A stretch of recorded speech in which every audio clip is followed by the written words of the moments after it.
Hey everybody, we back again. We're I'm back. Spencer. Shut up. And of course, we have our licensed clinical therapist, Naz. Hello, Dr. Nas, people. Dr. Nas. Yes. The vivacious, the lovely, the supple. Rough, rough and tumble. All right. And this is the Different Spectrums podcast, where we talk about movies, shows, and all the mental health aspects that surround them. We also like to have some laughs, so don't take us too seriously. Or do. But today's going to be a Do fun it. one, so you're going to laugh. And if you don't, today's not for you. I want seriousness all the time. There you go. All right. And before we get into it, check out Bub's Naturals. It's one of our sponsors for the show. And also, Cure Hydration. Great hydration packs you can put into your water. Delicious. I'm drinking it now. I got grapefruit. Oh, you're so Now it says the hydrated. variety pack.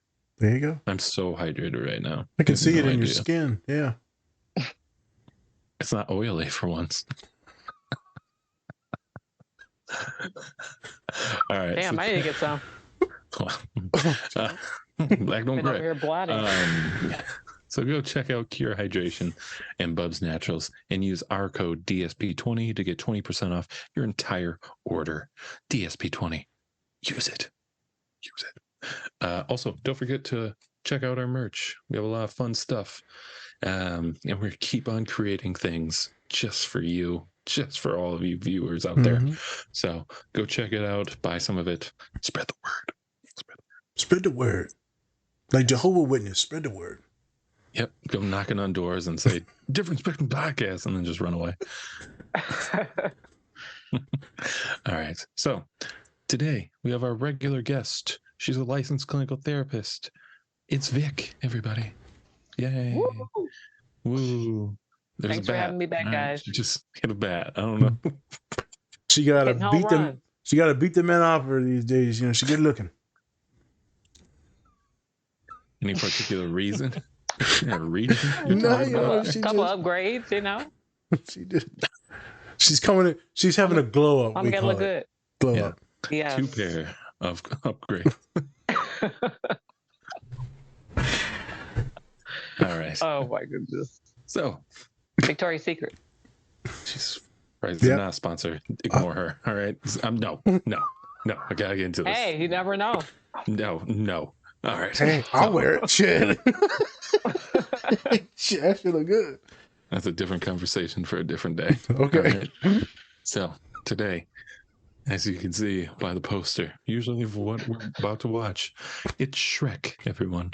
We're watching Shrek, the first movie of the Series? 4-part series. We'll say that. Yeah. Yeah, 4, 5 soon, but whatever. And today we're going to be talking about layers. We're going to be talking about isolation and self-hate with other issues in there. Yeah. Yeah, you know, we'll get to them. Okay. Yeah, so we're mainly going to be talking about Shrek, a little bit of Donkey in there, a little bit of Donkey.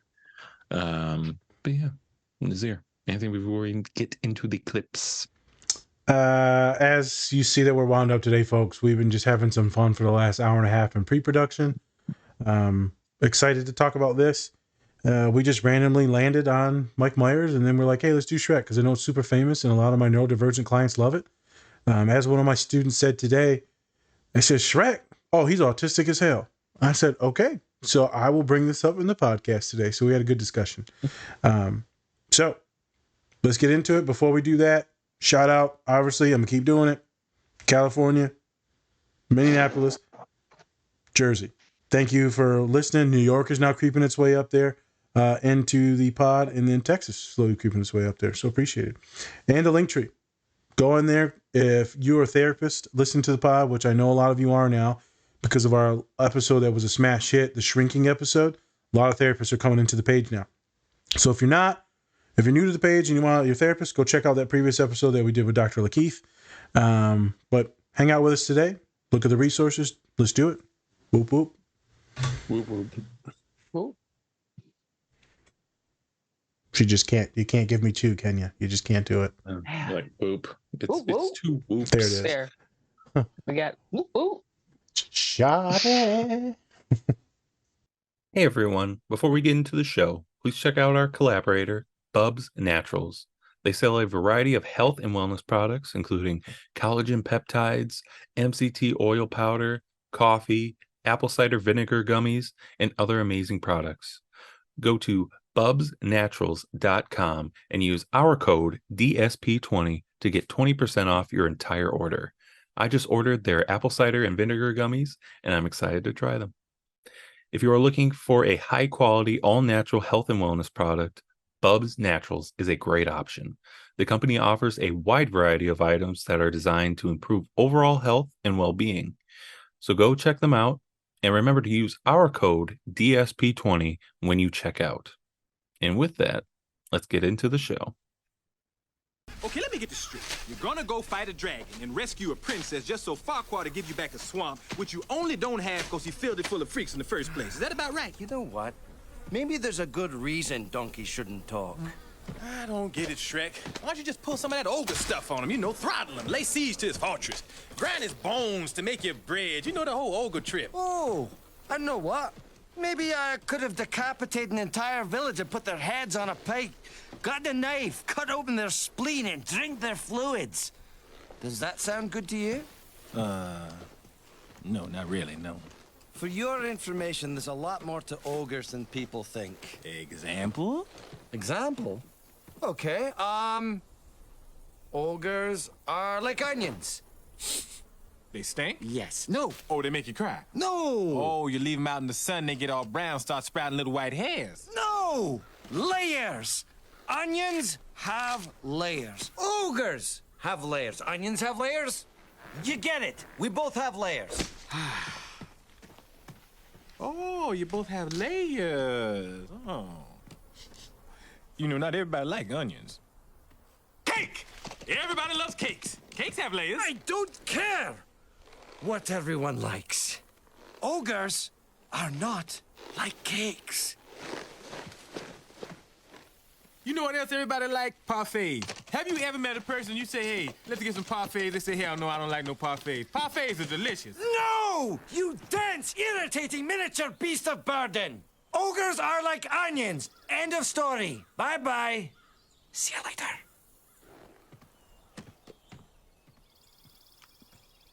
Parfaits may be the most delicious thing on the whole damn planet. You know, I think I preferred your humming. Do you have a tissue or something? Because I'm making a mess. Just the word parfait made me start slopping. And that one, that's Throwback. The only ogre to ever spit over 3 wheat fields. Right. Yeah. Hey, can you tell my future from these stars? Well, the stars don't tell the future, Donkey. They tell stories. Look, there's Bloodnut, the flatulent. You can guess what he's famous for. All right, now I know you're making this up. No, look. There he is, and there's the group of hunters running away from his stench. Man, that ain't nothing but a bunch of little dots. You know, Donkey, sometimes things are more than they appear. Forget it. Hey, Shrek, what we gonna do when we get out of swamp anyway? Our swamp? You know, when we through rescuing the princess and all that stuff. We? Donkey, there's no we. There's no our. There's just me and my swamp. And the first thing I'm gonna do is build a 10-foot wall around my land. You cut me deep, Shrek. You cut me real deep just now. Hey, you know what I think? I think this whole wall thing is just a way to keep somebody out. No. Do you think? Are you hiding something? Never mind, Donkey. Oh, this is another one of those onion things, isn't it? No, this is one of those drop it and leave it alone things. Well, why don't you want to talk about it? Why do you want to talk about it? Well, why are you blocking? I'm not blocking. Oh, yes, you are. Donkey, I'm warning you. Who you trying to keep out? Just tell me that, Shrek. Who? Everyone, okay? Oh, now we're getting somewhere. Oh, for the love of Pete. Hey, what's your problem, Shrek? What you got against the whole world anyway, huh? Look, I'm not the one with the problem, okay? It's the world that seems to have a problem with me. People take one look at me and go, ah, help, run! A big, stupid, ugly ogre. They judge me before they even know me. That's why I'm better off alone.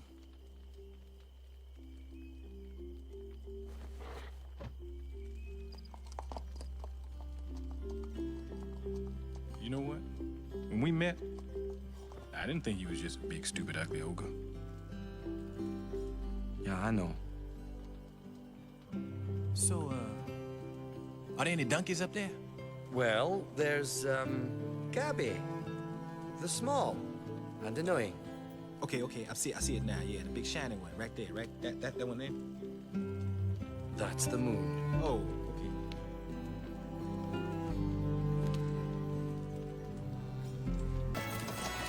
Fare thee well, ogre. Shrek, what are you doing? You let me get away. Yeah, so what? Shrek, there's something about it that you don't know. Look, I talked to her last night. Yeah, She's... I know you talked to her last night. You're great pals, aren't you?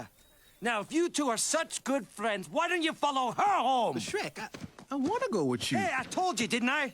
You're not coming home with me. I live alone. My swamp. Me. Nobody else. Understand? Nobody.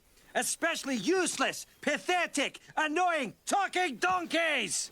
But I thought... Yeah, you know what? You thought wrong. Shrek.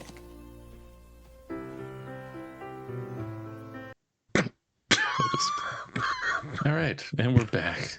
We're back and we're live. We're live like. I can't think of nothing. He says it's intentional, folks. I don't believe him. I really don't. No, I Anytime he literally does couldn't that, think of nothing. It's like, see, I didn't have one. But... I mean, we're live. All I could think of was Cheetos. So, all right, we're live like a Cheeto, like a hot Cheeto. Oh, there you go. Look at that. Spicy. I don't like hot Cheetos. Well, first black person to say that. I didn't want to say it. Me not be black at all on the pod. Hot sauce. Ew. That too. See, told you. You don't like hot sauce? I don't That's- eat hot food. That's just Oh, a sin, really. Oh, okay. We've been over this. All right.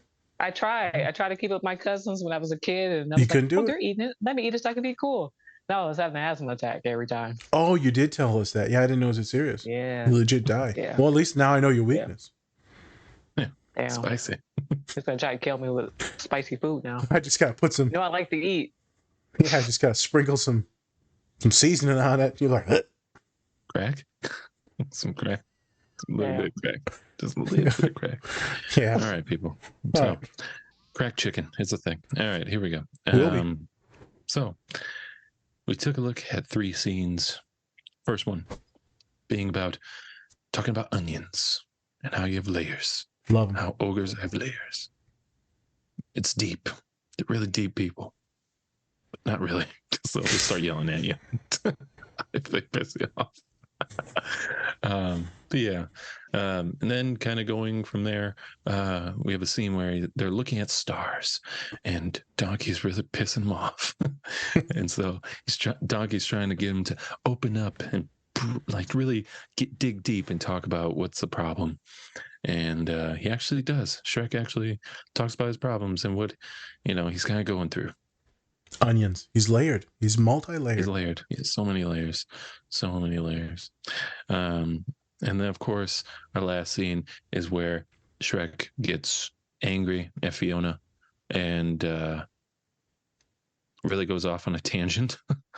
And then Donkey's like, what about our swamp? Like, we're good. Let's go back to our swamp. He's like, no, it's not our swamp. It's my swamp. So now he's really trying to isolate himself away from everybody now. He's finally making sure, since he has his land back, he's going to be by himself now. Off And the then the bridge. sad song plays. Great. All right. So a little bit of backstory on Shrek, the movie. If you haven't seen it, go see it. It's easy, first of all. To who? Yeah. Second of all, Shrek is all about this ogre who lives by himself, who scares everyone that's near him, right? And then all of a sudden, all of these fairy tale creatures get onto his land. A lot of different ones. Get off my swamp. There you go. Yeah. There you go. And now he's trying to find a way to get them all off his land, so he can finally be by himself. And then he meets Donkey, who's a talking donkey. That's about it. Yeah. I'm making waffles. He's a talking ass. That's what my father calls me. There you go. See, works out well. And so now he has to go to this guy, Lord Farquaad, who put all of these fairy tale creatures on Shrek's land. And Lord Farquaad says, "Hey, you have to bring me back Fiona, who's in a castle guarded by a dragon." Blah blah blah. They go through it. Action ensues, and then now Donkey becomes a lot more French. It's more of a friendship at the end of the movie, right? Yep. The whole story is pretty much about how someone who doesn't get happy endings finally gets a happy ending, right? Well said. It's pretty much it. Yep. What type of happy ending? Jesus fucking.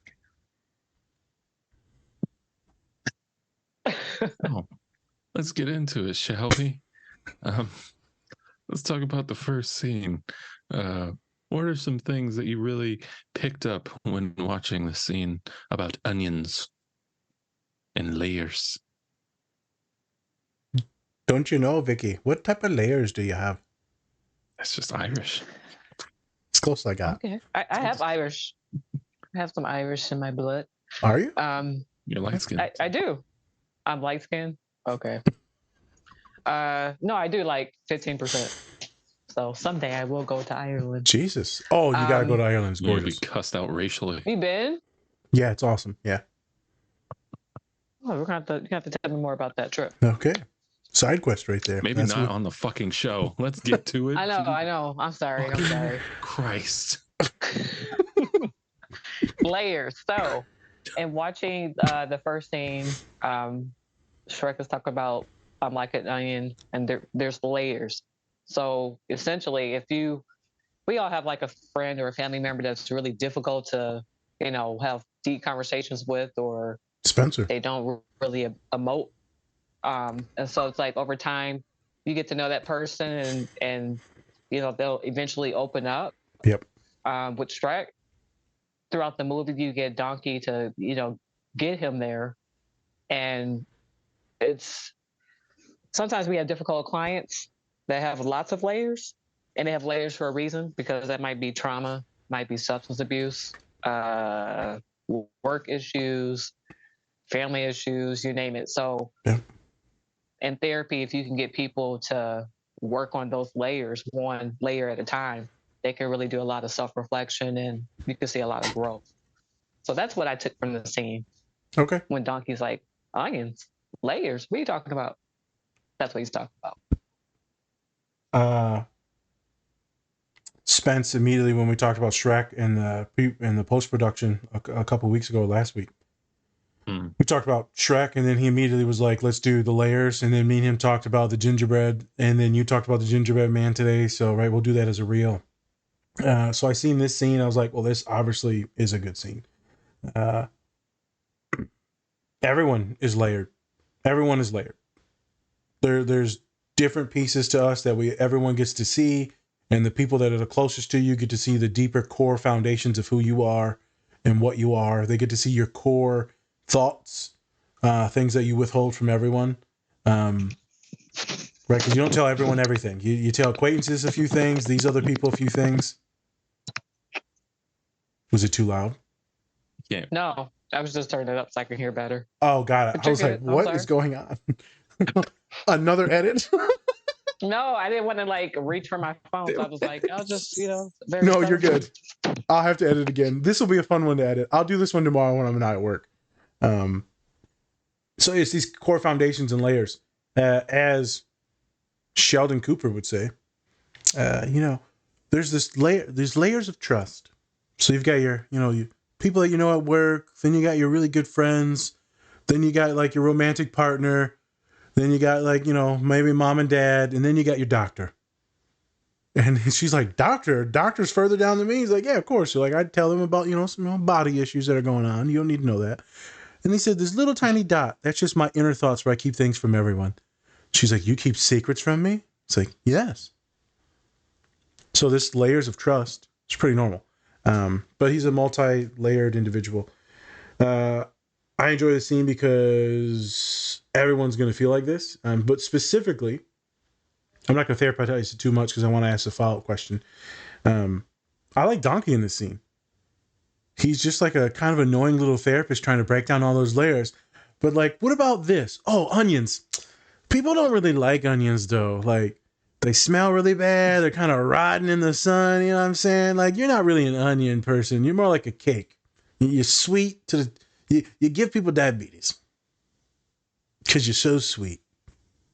Thanks. We're like, wow, I have to take insulin. Thank you. Appreciate that. You're so sweet. Not fun, by the way. Yeah. Medically take insulin every day. But, you're happy. So you make people happy from the sugars. And then he's like, I'm not like cake, damn it. I think that's the therapist trying to change people's minds, their identities, and who they believe that they are. And then you fall into something like they don't really like. So they know, okay, all right, well, fuck it. We'll get rid of the cake. Parfaits. Layered.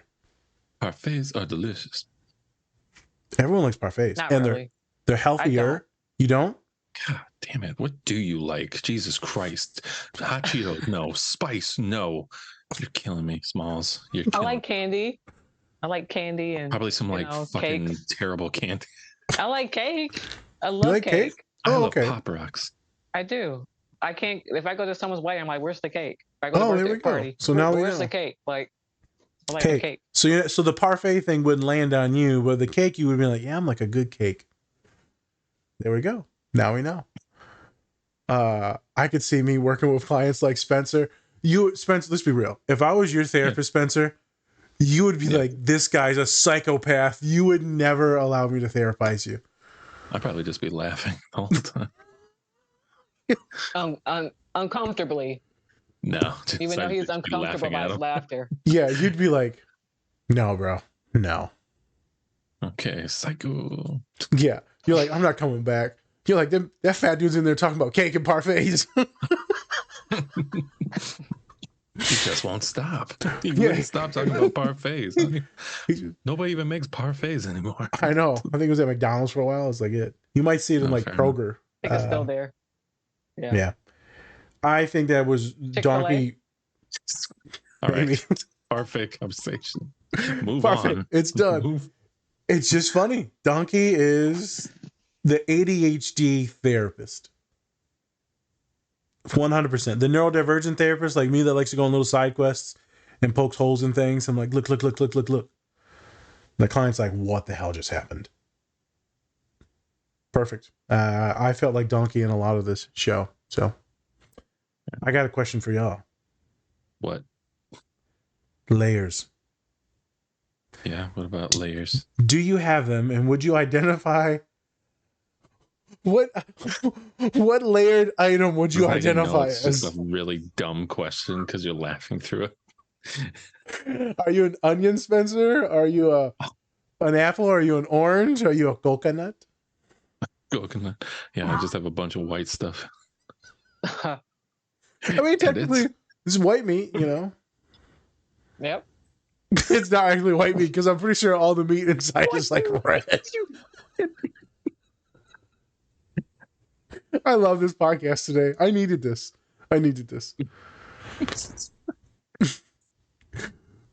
Bear with me. This would be a good icebreaker. If you were a food-like substance or any substance, Spencer's like, I called you Colin. Spencer's like, I'm a grenade. Eat me. Just blow your head off. I hope you die. So metaphorically, if you were something, what would it be?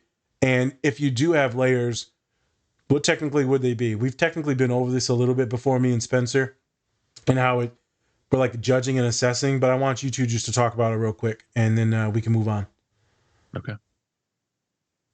Go ahead, Vic. If I were a food item. Yeah, I mean, you can go grenade if you want to, but yeah.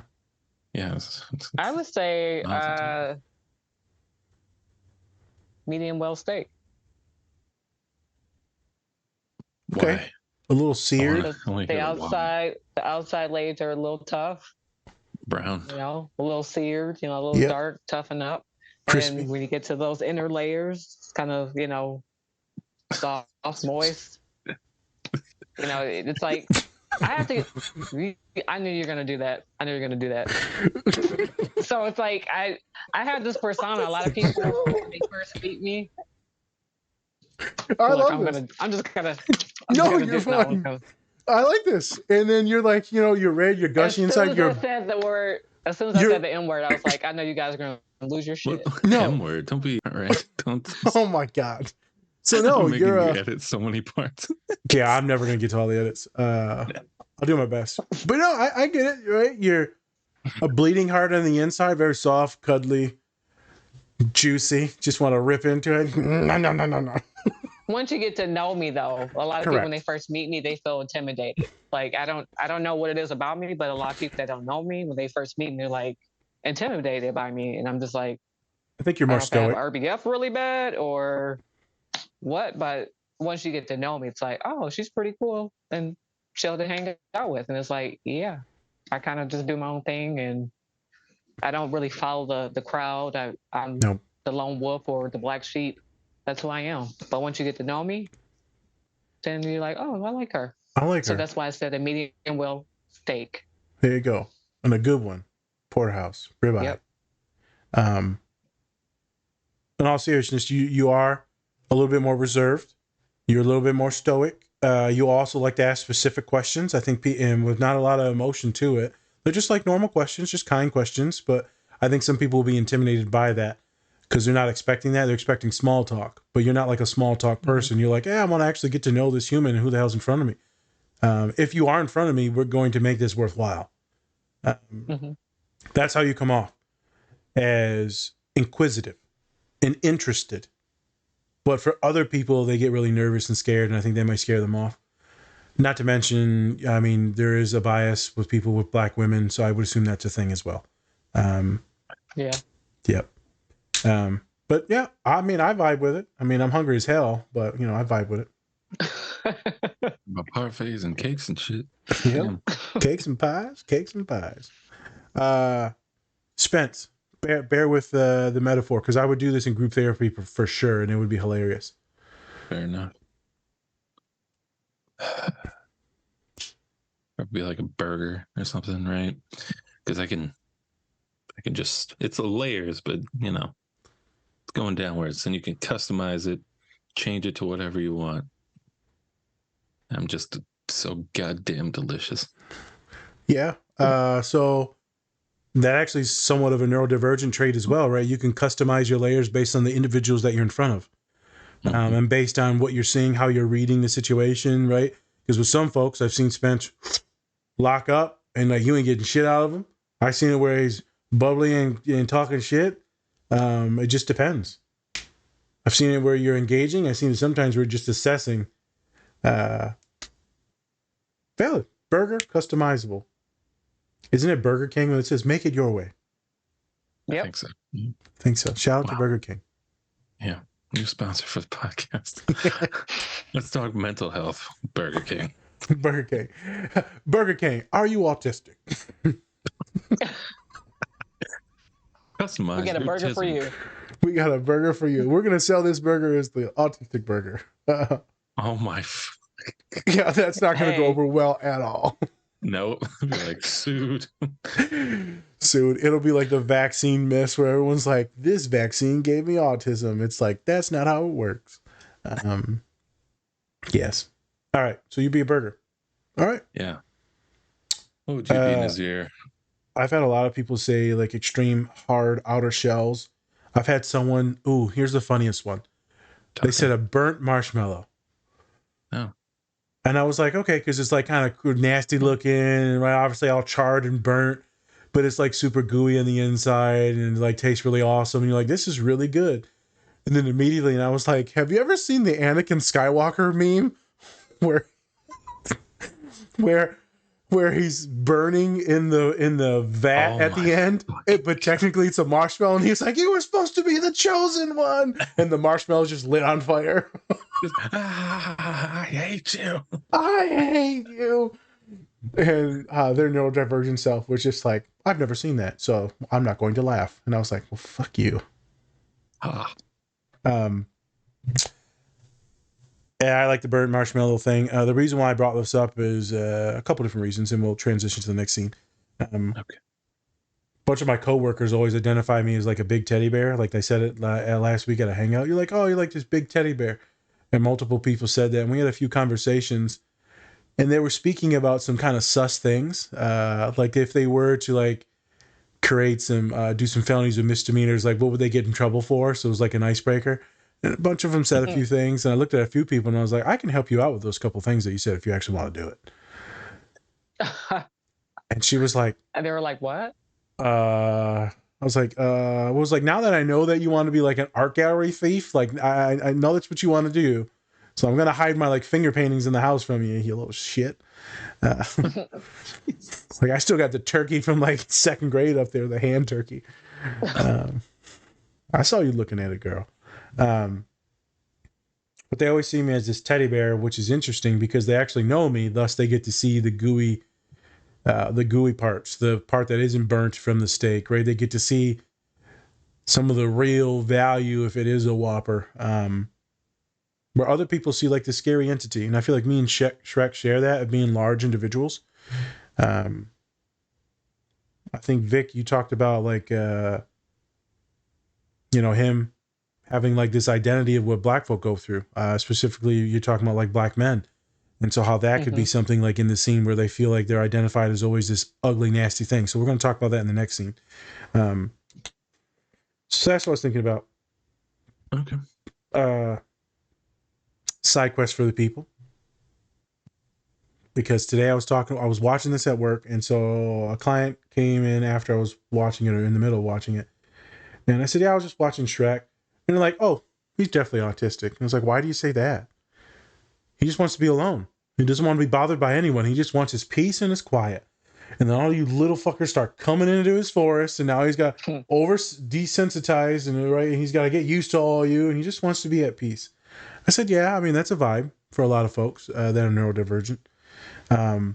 She said, and this was the funniest thing, I just can't stand how dirty his house was. I was like, he literally showers in mud. I know, I can't believe it. Brushes his teeth with like bugs. It was like a bug juice or a pure bug. I don't know what it was. Yeah. Yeah. Probably like bug juice. Yeah. Yeah. He like squeezed a bug and something green came out. And I was just like, I thought it was a very funny side quest to bring up.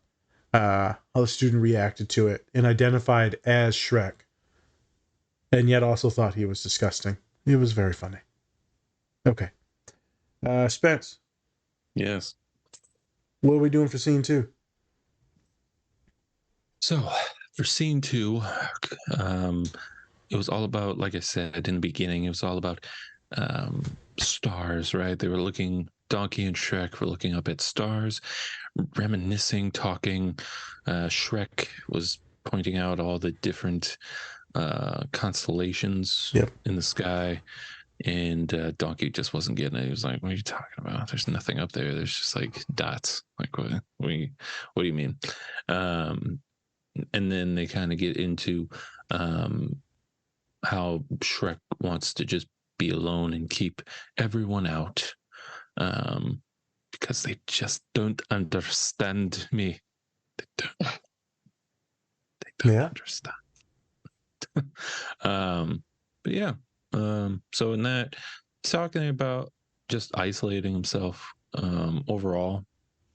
And he's actually opening up to Donkey. And so that's what I think that's a big thing that Nas has been talking about, is that Donkey is kind of like Shrek's therapist, just nudging until he finally opens up. And yes, just everyone, okay? Jeez. Yeah, it's an intense scene. It's like an emotional breakthrough scene in therapy. Yeah, it is. That's when you're like, oh, this is it. This is the breakthrough moment that we've been working through. Vic. So in the very end there, he goes, everyone sees me as this monster. When he looks up at him. But I didn't see you like that when I first met you. He's like, I know, Donkey. I know. What'd you think about that little part right there? Just that part where he meets someone that seeing him as just a normal, good person. Just validation that, I'm not this big, ugly ogre that people, make me out to be or stereotype me to be. It's like, you just see me as a person. You don't see me for all the exterior qualities that people make me out to be that come along with that. So it's, it's validating if you have someone, a friend or family member or a therapist that can actually see you for who you are outside of, whoever you mingle with at work or your family. Misconceptions. And they can, you could just be you and just be seen for you as a good person versus, all these different claims or how people are portrayed to be or how they act. So I think that was a really good moment for Shrek. Like, he started off not having a friend and now he has a friend that sees him for the true person that he is. I wish that scene for everyone. Me and Spence just did a podcast on Arnold. And at the end there, it talks about like his best friend that died. And he said, I truly wish all of you get a really good friend like that to experience life with. And then Spence talked about like how he's had a lot of people invested in him to get to where he's been. Arnold Schwarzenegger. I think it's pretty cool for someone to finally get a friend. Mm-hmm. And I've met so many students in the last few years. And it wasn't a thing when I had met Spencer and we're at St. Mary's. People were still pretty like close. But now with the social media, you see it getting further and further away of just social ineptitude. Lack of friends, maybe one or two, maybe on just video games. And then COVID hit. And so you're just seeing a lot of isolation. And it's a good majority of my job is working on social skills now. And whether they're neurodivergent or not, it's about just literally just talking and public speaking and creating a connection. It's even the dating stuff. It's just all gotten so difficult in the last few years. And I think all therapists, specifically in this age range, high school and higher ed, will notice that the social anxiety and phobias, the stereotypes and myths, it's polluting everyone. You're talking about eating disorders and body dysmorphia among women and men now. It's been so exacerbated. It's horrific. People literally can't function outside without hating everything. There's the singer right now that's out. There's a lot of publicity going about her. Forgive me, I think I'm going to pronounce her name wrong. It's the Billie Eilish. Is it Eilish or Eilish or Ellie or Billie Eilish? Billie Eilish. So a lot of people like talk about crap about her body. Right? She used to be thin. Now she's gained a little bit of weight. And so they say a lot of stuff about her body. And today or recently she said in a podcast, she's like, I'm glad I didn't grow up in this day and age with all the social media, because she's a little bit older. She's like, I would have been horrible. I would have had an eating disorder for sure to be thin. And the studies are showing that. I just posted some stuff on our LinkedIn the other day about the eating disorders among young women, and because of social media, it's horrific.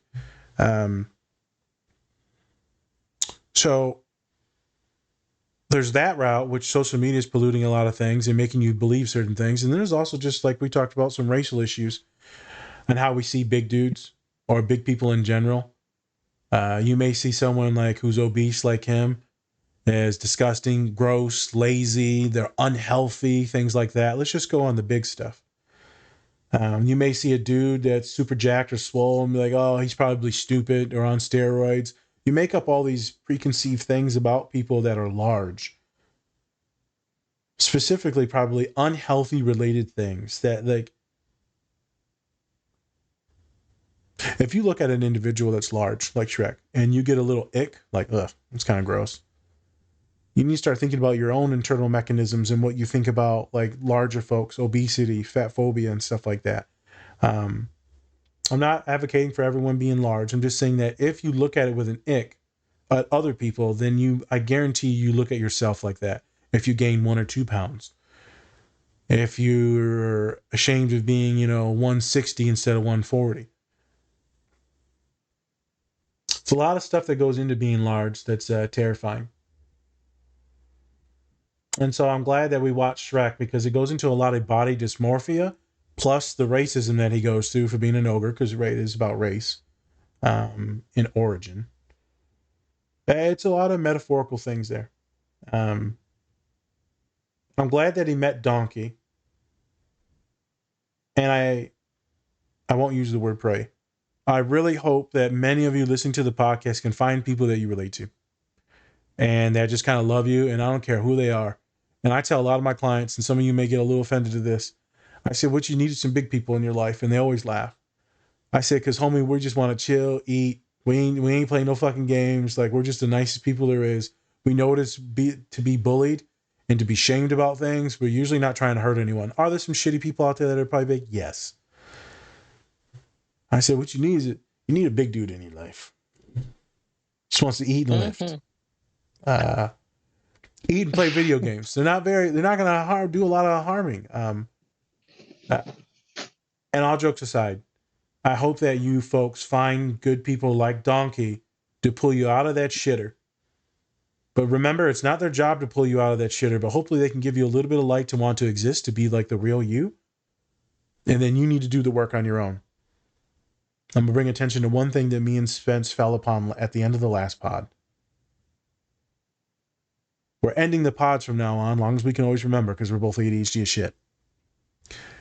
Is I'm going to say much love and goodbye and take care of yourself. Spence is going to say, or don't. And then I'm going to say, that's up to you. It's up to you, folks. So if you meet some good people, remember, do your best to also take control of your life and to make things better as well. Put yourself in front of good people and start reaching out. I didn't plan on going on to social anxiety and phobias and all these things, but it just worked out really good to talk about it because that's what Shrek's going through. He fucking hates literally everything about himself because the world has told him to hate yourself. Mm-hmm. Much like a lot of marginalized identities that are LGBTQ, right, that are queer, that are neurodivergent, that are weird or awkward, that are black and brown bodies, is that you're gross. And that fucking sucks to feel that way. I know I felt that way many of times. And then I realized that I thought people that looked like me were gross. So I was like, fuck, if I think they're gross, then I hate myself. And maybe I thought about it too much. Like Arnold was saying, just stay busy. But I was like, no, this was, I've got a lot of Eurocentric ways I think about my body and identities and what being attractive is. So I related with Shrek as the real me, as one of the layers, but I related to Donkey as the older me, the wise therapist that's also a fucking idiot. Sorry to swear. Spence. Serious question, but funny. Mm-hmm. I need you to be legit honest, and you can talk as much stuff if you want. Try to withhold from a ton of swearing. Do I come off like Donkey to you? Do I ever get like, shut up? And then you're like, yeah, I told you to shut up like during the show. What are you talking about? I wasn't gonna be like, oh no, you're so quiet. No, you're you're annoying. You're like a medium well steak, a medium rare steak. Medium. Isn't that what she said? Like, look, you have your moments of where you just go on like a rant of like the same shit over and over again, and just it's just like, shut up, dude, just shut up. And you're like, okay. You're not like Doc. Sometimes you do keep going. Then other days you're just like, okay, fine. Yeah, right. Yep. That's kind of like a running joke I have with Dom, where I'm just like, anytime I'm like, why don't you just shut your face? She's like, no. And I was like, okay, cool, fine, yeah, fair enough. To be fair, you know, some of us need that redirection. Yeah. Yeah, and I'm down with that too. It's like sometimes I obviously can go on rants where I'm just like constantly trying to like joke, joke, and then sometimes I really need somebody to go like, all right, moving on. I'm like, okay, I guess. How's it feel on the podcast when me and Vic get wound up, and then you're like the man of sanity in the room? You're like, what are we doing? Like, all right, break.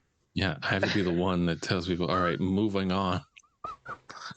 Is that like a weird feeling for you, or do you just like assume? Sometimes feels like I'm being bossy, but at the same time, I know that we have to stick. We've got material to get to. Yeah. Yes. Yeah. Yes. And so that's one of the things, right? Is that it does feel weird sometimes being like, again, it's like has to really maneuver the show, just really steer it in the right direction. But at the end of the day, it's kind of like have to do it because, and I know I'll do the same thing of where it's like I'll go on like a tangent or something. Tell myself like, all right, well, gotta get through this stuff in less than like 3 hours. So. I bring this up because Donkey is also like a neurodivergent individual. If you think about it in a way of being just going and running and ranting. So I hung out at this thing the other day and I saw like one person's eyes glass over and I'm like, I'm talking too much, aren't I? Yeah, I did it. I did that thing again where I talk a lot and then you're laughing, but you're not really laughing. I'm like, you're dead inside, aren't you? And then she just walked away. I'm like, yep, I definitely were. Wow. Got it. But that's kind of the thing, though. It's like, you find it like in the middle because it's like either you're not going to talk at all. Yep. And nothing will be said, or you'll talk too much and, people think that you're just like a chatterbox. So it's like either way, it's like, and that's where the kind of self-editing really helps. Because then you can be like, I'm just going off on like a tangent that doesn't mean anything and it's not really getting a reaction or anything like that. I'm just going to stop it here. I'm just going to stop it. So it's a weird, you're looking for a lot of facial expressions and you also have like a timer in your head. Like, I need to shut up. So the rest of the hangout with all these people from work, I was like, let me just chill and ask questions and like let everyone else talk. Cause there's a lot of women that are therapists, right? And so there's only a couple dudes. And if I'm the dude just being a chatterbox, I don't want to be that dude. Oh my God, this guy won't shut up. Yeah. Fucking masculinity here, just talking away. Oh man, thinks he can talk over me as you talk over me. Okay, so it could be seen the other way then, though. Go ahead. So when I do intake, so I tell people like, oh, this isn't a therapy session. And when I ask a closed-in question and they're like, oh, yeah. And then there's a lot of verbiage behind it. I'm like, I let them kind of get it out, kind of rant a little bit. And I'm in my head, I'm like, all right, at some point I'm going to have to interject and back on track. get us right back on the track. So it's like, you let people do it for a little bit. Then you're like, let's really get back in. Let's focus. So I totally get it. Yeah, it's a thing. So you and Spence get it. And then any therapist knows that sometimes you get your clients that are a little bit more wound up, more anxious. They just need to vent. They're more ADHD and like the tangents. And they don't even make eye contact. It's not like a neurodivergent thing. They're just out in their own realm. They don't even know that you exist in the room. I'm like, yep, sweetheart, let's backtrack. That one thing. They're having like a manic episode. Yep. And you're just like, yep, this is going to be a fun one. Yep. This is going to be, we're going for a ride. Yep. Buckle in. Anyone got my backup cocaine? Because I need some energy for this one. Where's the regular cocaine? I already used that at 8:30 in the morning to get to the intake. Yeah. Just in your coffee. That's like, gone. Yeah. It's like my funny story. If I don't have anyone in my office at 8 o'clock or 9 o'clock, I would literally eat my lunch at like 9:30 because I'm like, I'm bored. I'll just eat my lunch. And I'm like, fuck, what? I did it again. Read a book. Or just do paperwork, check email. No, let's just sit. I can feel my food mocking me like donkey. You want it? Wait, you have paperwork? Oh, I mean, I've got notes to do and stuff at work. Yeah. What? Yeah, I have to do notes on the sessions. Hey. Shame on you for not getting it done the same day. I know. No, I don't. No, I'm kidding. I don't want people procrastinate. But yeah, the food is just sitting there like Spencer's like, come on, you know you want it. You know you. Now you want me? Eat me. You know you want it. It's just Bring like the burgers snacks. and Good Burger. I've got the Are you not fruit eating on. breakfast? I got the fruit on the bottom. You know where it's at.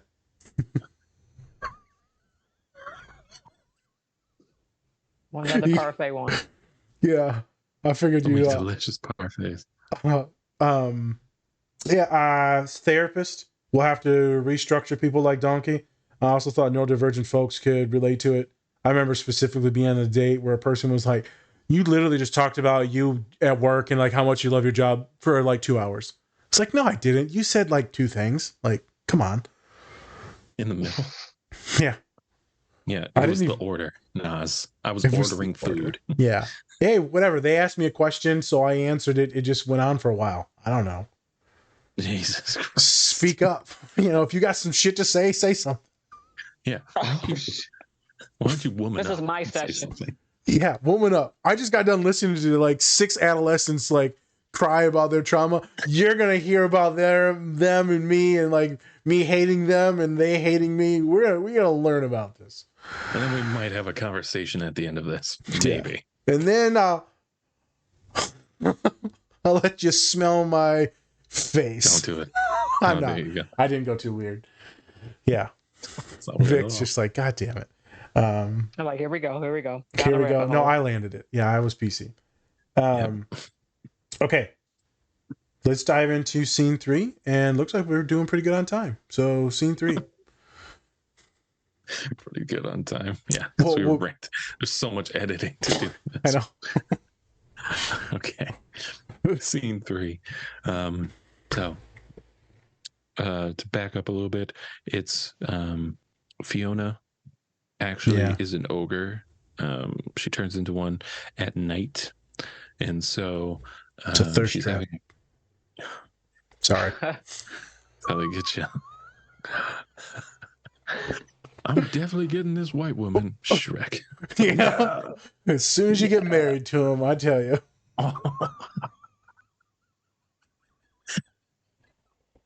Got you, bitch. No, I'm kidding. Yeah. I just snorted. Got him all right. So now she was having a conversation with Donkey, Yep. and talking about how anyone could love like a monster like her, right? She was talking about herself, and then Shrek was eavesdropping and thought that she was talking about him, right? And so he gets pissy, and then he goes off, brings back Lord Farquaad so that then they can get married and lift the curse. The curse. And so yeah, and then Shrek is walking back, and then Donkey's like, come on, man, you can't let her go. All right, let's go back to our swamp. And he's like, no, you're not gonna do that. And then they have a big argument. And it just really kind of goes to show is like Shrek thought he could like trust both of these people, Donkey, Fiona, and by his own kind of, accidentally eavesdropping on them and thinking that they were talking about him. Now he's really isolating himself again because he's hurt. He's a hurt boy. So yeah, that was pretty much the same. Sad boy vibes. Sad. Yeah. Cue the sad song. Yeah. And yeah, because it was sad song came after that. Yeah. Hallelujah. Hallelujah. Yeah.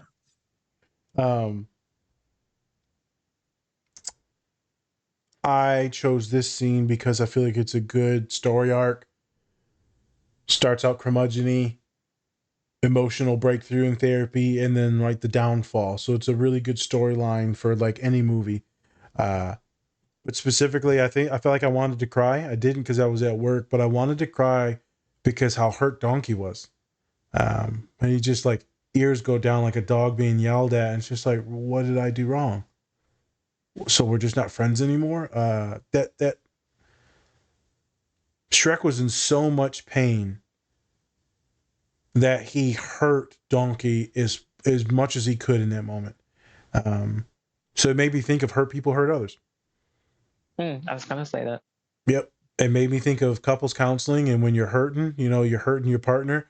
You could be hurting your kids mentally, physically, emotionally.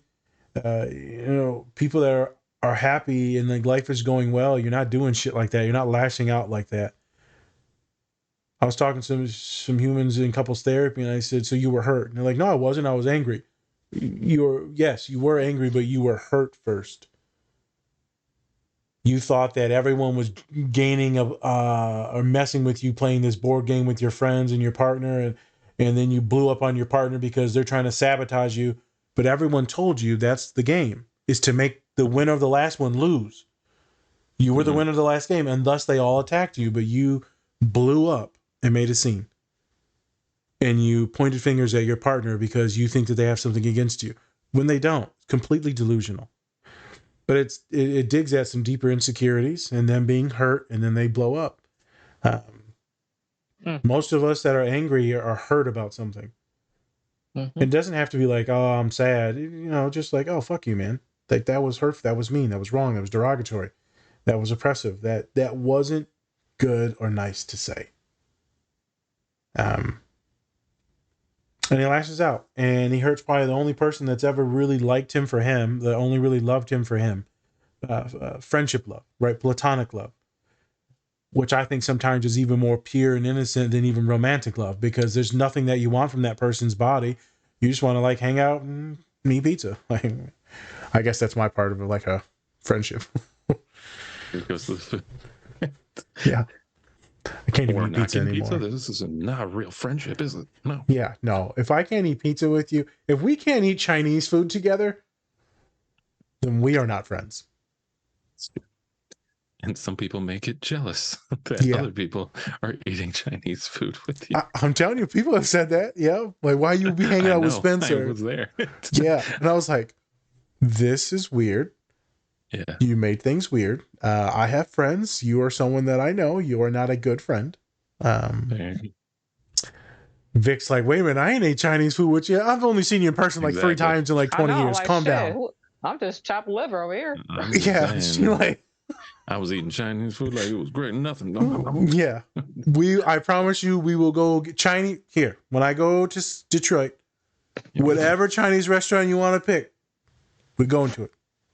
I hope to God that doesn't happen. All right. Just so I can laugh. He's like, yeah, we went to Chick-fil-A. Spencer's like, yeah, no, he's not your friend. Yeah, no. You didn't even sit down to eat. Y'all were in separate cars. Yeah.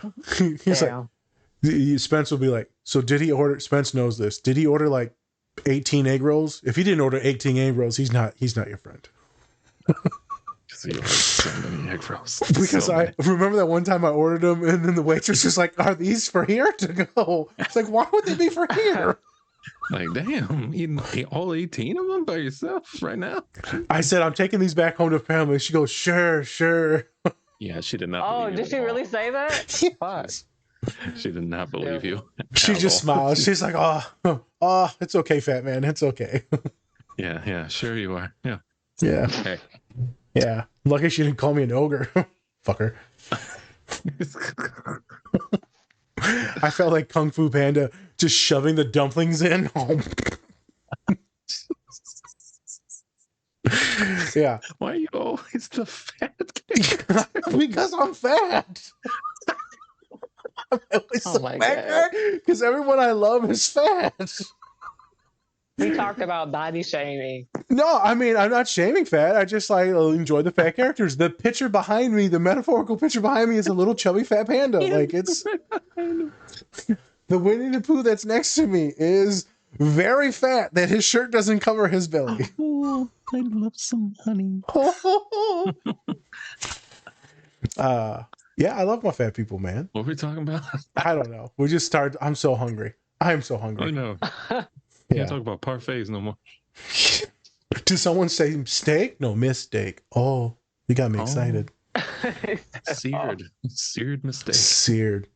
But yeah, so I went on my little spiel, and I'm sure a lot of folks that are neurodivergent will relate to Shrek and relate to some of these feelings, push people away.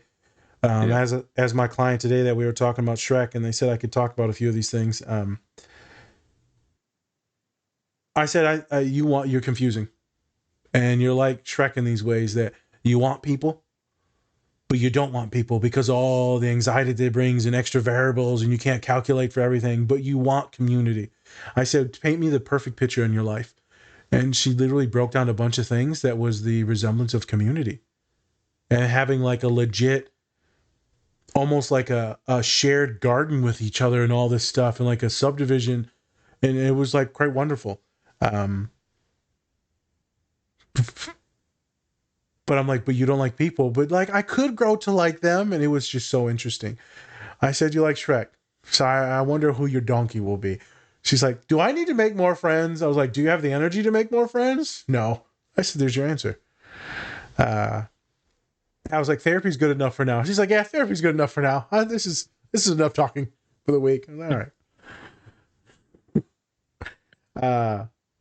So you knuckleheads. Because I'm trying to get things to be more personal at times. Hello. Hello. How are you? You hungry? A little bit. When was the last time that you got super curmudgeon-y and you're just like, fuck, I don't want to talk to anyone. I'm done. Like, just leave me alone. I need 1 or 2 weeks. And I know Spence, it happened on the podcast a little bit ago. Me and Vic were like, hey man, you good? I'm like, hey, bro, are you good, bro? I get in my moods. Yeah, I was like, do I say something? I don't want to say something. He explodes. You would have cut her? I taught you too well. We talking about cutting people now? What the fuck? Fine cutting. Like a good steak. It's just like, there it is. Jesus. I want you to talk about maybe the last time. You don't have to talk about the details, but you can if you want to, either one of you. But when was the last time you just like kind of like you could feel yourself isolating? And how long did it take you to get out of that? Did it take a week, months? I know, Vic, you've been through a lot of things. Me and Spence were talking about it recently on how long you've been on the pod with us. And we remembered that, things were weird for a while. Oh, yeah. The timeline from when I first started to now. And right now we've talked about you're just like, you're laughing and having fun. Like you're legit, and you're the one stirring the pot now these days. Something to notice. All I could think of is chili. I am so fat. Jesus. Yeah, All I'm right. sorry. Please answer the question, Vic. So It's Vic, summertime, and you want chili? If you're friends with Colin, that's all you eat is chili. Had to wait. Turkey chili or beef? Yeah, he makes all types of chili. Oh my fucking God. Answer the There's question. a difference. We don't When was the need Some of my clients are going to be like, this is good. When was the last time you isolated? And then how long did it take you to get out of that funk?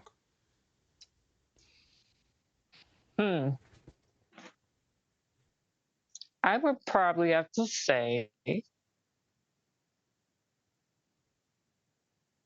probably the fall.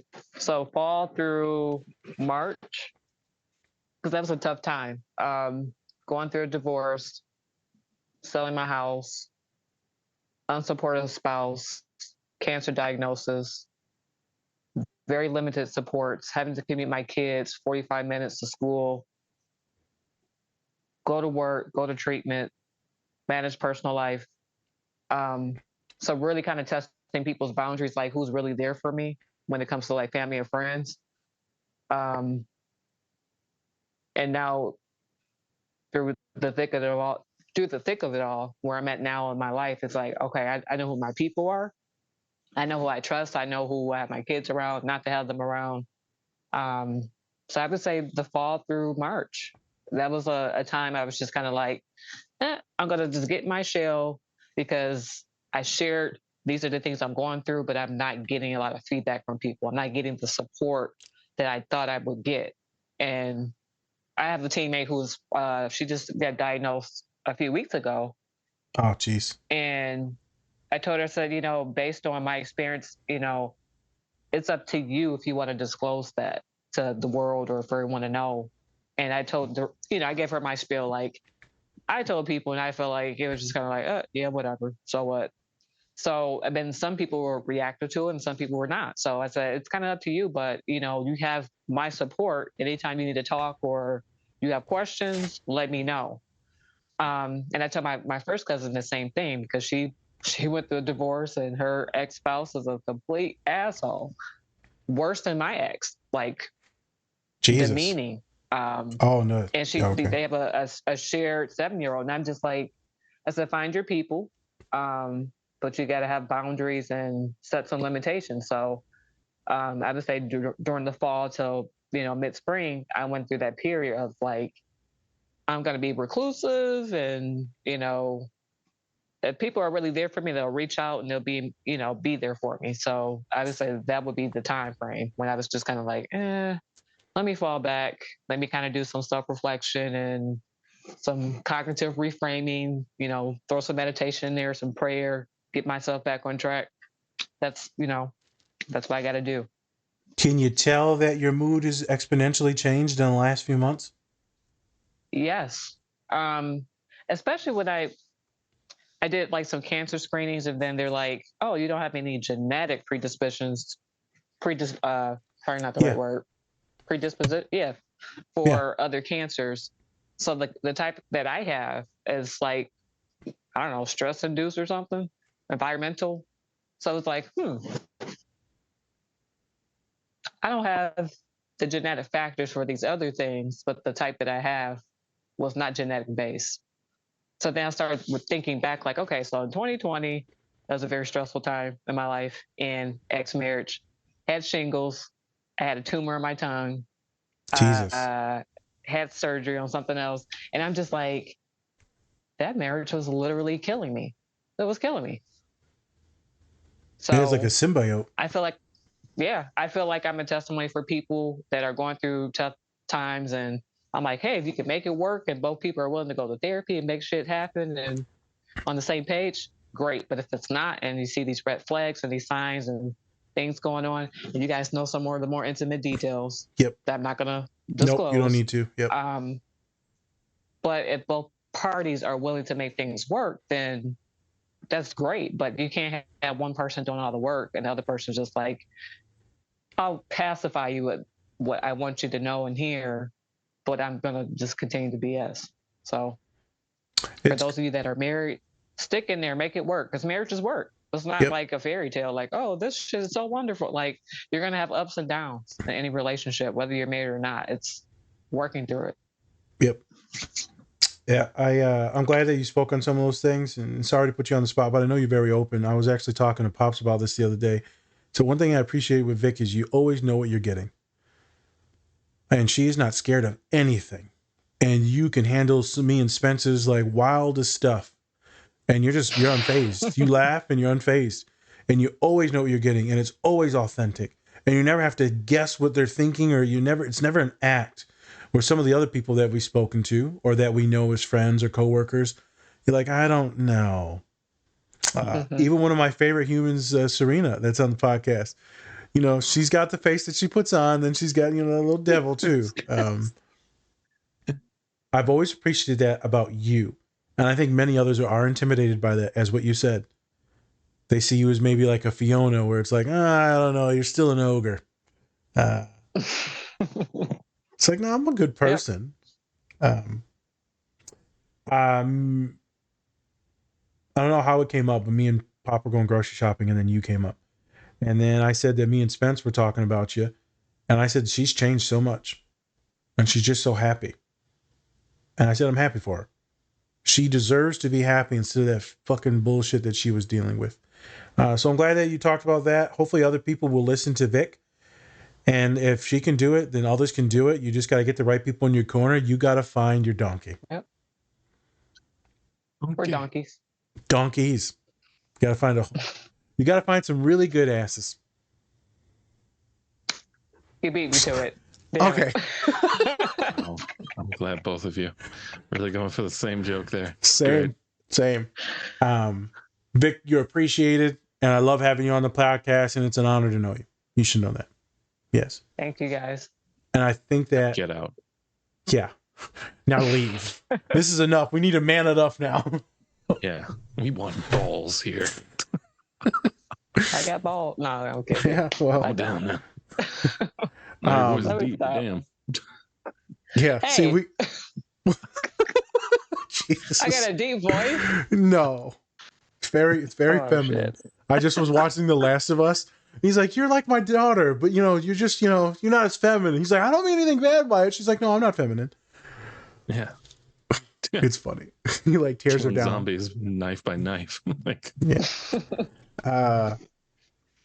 Spence, yeah. last time you think you were self-isolating, kind of in the muck. It's usually when after I'm like I get home from hanging out with like Dom for like a couple days or something, and then once I get back home, kind of just get very isolated. I don't know why it is, but like, I mean, I would say probably mostly because like my sister still lives here and don't really get along with her, and so I just know that I'm gonna just have to hear her voice, and I get like that just so quick. I get annoyed, and so usually it's when because with Dom, it's very carefree. Just it's very easy to hang out with her. Don't have to worry about anything. Just us in the moment, and it's great. But then once I come back here, it's kind of just like I'm out of that moment. I'm out of that Back to like reality. that mode. Yeah, and then maybe I'm not sure yet. Maybe it's just I just have like a lot of energy when I'm with her, and it's just like it's great. It's fine.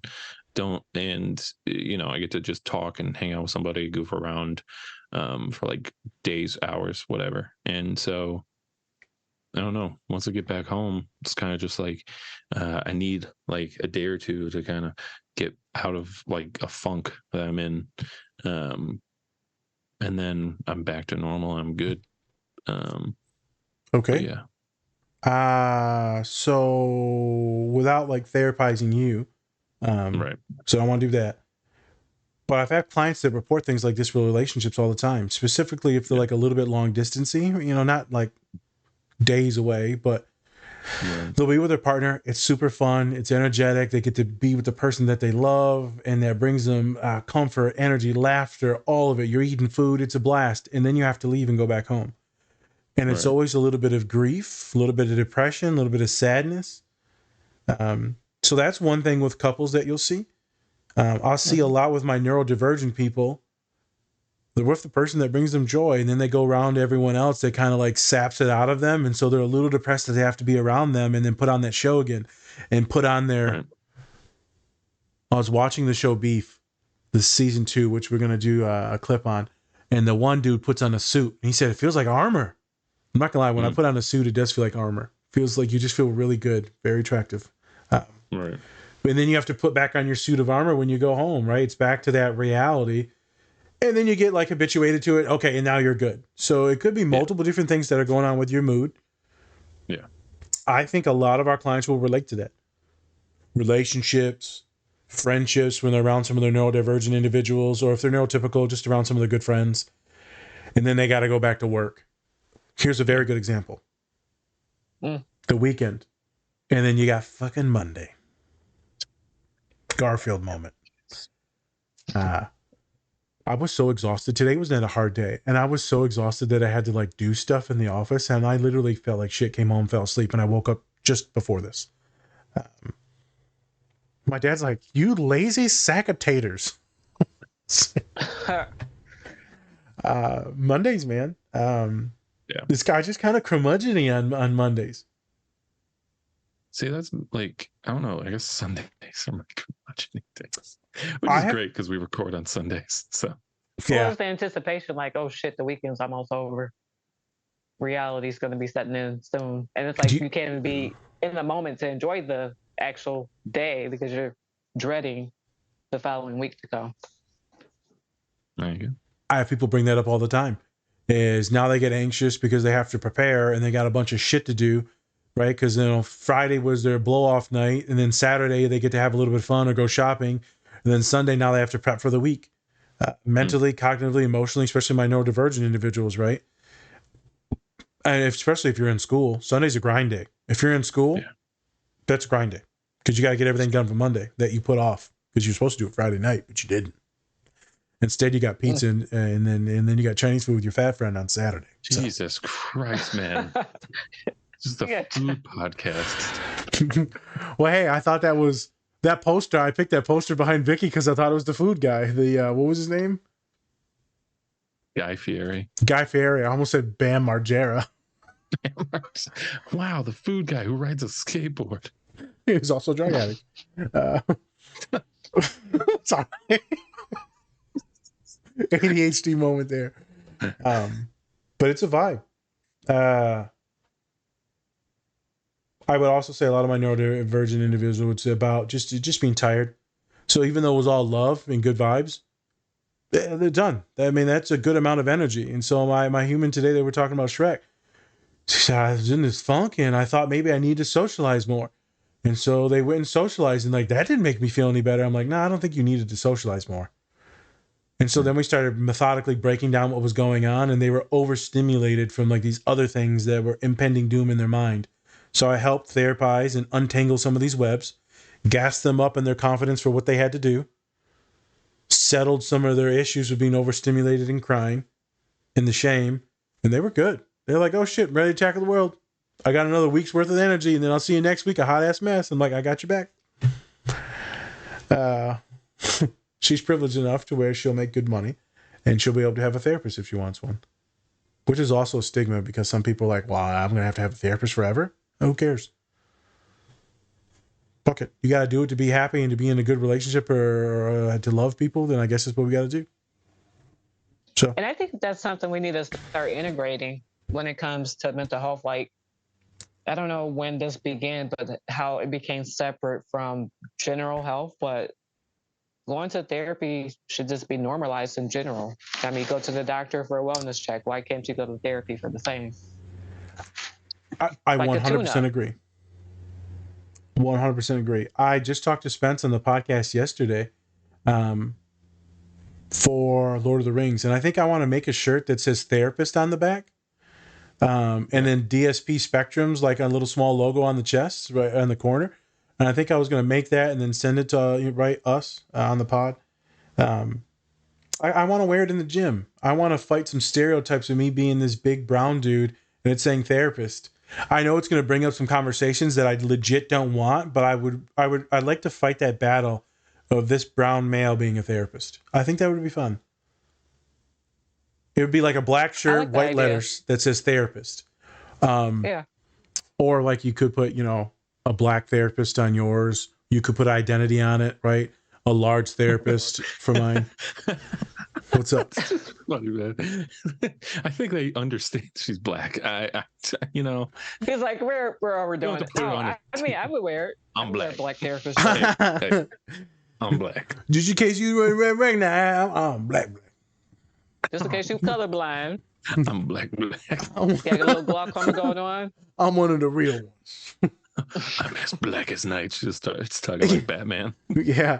Oh my God. I'm thinking of New Girl when they're kind of come up with like things to make and creations, and they're like, it's a black robot. And he's like, Schmidt's like, no, we can't advertise. It's going to be terrible. It's the blackest of the black. They're like, shut up, dude. But no, in actuality, like you'll see it, like it'll say like, I am a black doctor. Yep. And so I thought that would be cool to fight some stereotypes. Yeah. Yeah. And also if you have your own business, it could trudge up some business. Yeah. I thought about it. I think we're going to do that. I can't wait to see the reaction. People just hit me with tomatoes. Stop talking about mental health. Yeah. You snowflake. Question for you, being that, you do therapy and you're out and about, do you have random people come up to you in public, like at the grocery store or you're shopping or just you mean my food? You mean my clients or just random people talk to me? Just random people. I have random people all the time, like spark up conversations at the grocery store. And I'm like, am I wearing do I have like therapists across my forehead? Because people are like telling me life stories. I'm like, I just want to get out the store. I just want to get my food and go. It happens to me all the time. You're a little bit more what I would say approachable because you are attractive. You don't really have approachable faces much. I'm kind of like the dude that you're like, he's gonna rob me and then sell my body parts for drugs. I went somewhere. All right. Vic, they're like, he looks kind of pretty. I'm gonna go talk to her. Yeah. Most of us say like, he looks angry. Yeah. I think he looks like Shrek. Oh my god. Wait a minute. Let me sketch. Green. Yep. Yep. It makes sense. Yep. Not random people, Vic, but it'll be, if I tell people I'm a therapist, then it'll be life story. And I have clients that come up to me sometimes in the weight pit, but it's like a small chat, nothing super sketch. I really don't have in-depth conversations with people that I don't know at random places. It's really super surface. And I know how to get my way out of it. And to be fair, most of the time I'm in public, it's grocery shopping and I have my father with me. So he has a limited amount of time that he can walk. So I'm going to tell you to piss off pretty quickly. And the other time I'm at the weight pit and most people are grinding and doing their thing. So I'm out and about, but I'm really not. As my father says, it's a new thing called what the Americans are doing called bed rotting. I do a lot of bed rotting. Just rotting in the bed, just rotting away. It's a new thing since COVID. New thing since COVID that people really aren't leaving their house, specifically their beds or their couches, and they're just kind of rotting away. A lot of bed sores. A lot of bed sores. Yeah. Well, I mean, I probably should just take a few more showers. That'll probably cure some of that, but we're done with the pod. Yeah. The bed sores really, it's like, really capped it off there. Good ending. Tasty. God, it could never end well. It's always just like, you know what? Bed sores. That's what my clients say. They're like, why do you always end it weird on Zoom? I'm like, I don't know. I just have to. I don't know what's wrong with me. Yeah. Institutism. I shouldn't have got that damn COVID shot. That's a joke. Okay. Joke. Joke, people. And that's the end of the show. God, idiot. He's a doctor, people. He's a doctor. So, thank you, everybody, for joining us today. Like we said at the beginning of the pod, go to Bubs Naturals and Cure Hydration to get 20% off your entire order. DSP20, DSP20. Yeah, we would love to keep on having these guys as sponsors, so go check them out and get some stuff. Yes. Also, don't forget that we're having more therapists on. Get more peeps, get more people on. Yep. Yeah, more different faces, not the same old faces with new chests. Damn. That was wrong. That was wrong. I'm editing that. No, it's fine. Okay. I play with it. Okay. No, I'm done. Continue. There you go. Thank you, everybody, for joining. Thanks again for being on the pod. Appreciate you. Thank you, guys. I always love being here. Yep. Same. Right. All right. Thank you for joining us, everybody. I'm Spencer. That's Nas. Different Spectrum Podcast. Peace, everyone. Much love. Bye. And remember, take care of yourself. Or don't. That's up Please to you. do. No, that's up to them. Don't please do. That's up to them. Yeah. Don't ruin our saying. We just came up with this. I know. Do it again. No, it's over. We're It's done. done. The show's over. It is what it is. They get what they get.